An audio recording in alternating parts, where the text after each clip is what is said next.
আজ ২৬শে জানুয়ারি আমাদের দেশের ৭৭তম প্রজাতন্ত্র দিবস। আজকের বিশেষ দিনে আমি শ্রদ্ধা জানাই সেই সব বীর শহীদদের এবং সংবিধানের রচয়িতাদের, যাদের ত্যাগ পরিশ্রমে আমরা একটি স্বাধীন এবং গণতান্ত্রিক দেশে উপহার পেয়েছি। ১৯৫০ সালের আজকের দিনে সংবিধান কার্যকর হয়েছিল, যা আমাদের শিখিয়েছিল আইনের চোখে আমরা সবাই সমান।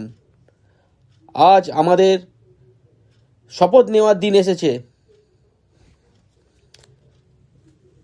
আমরা যেন শিক্ষিত, সচেতন এবং দায়িত্বশীল নাগরিক হিসেবে এই দেশের উন্নতির কাজ করে যাই।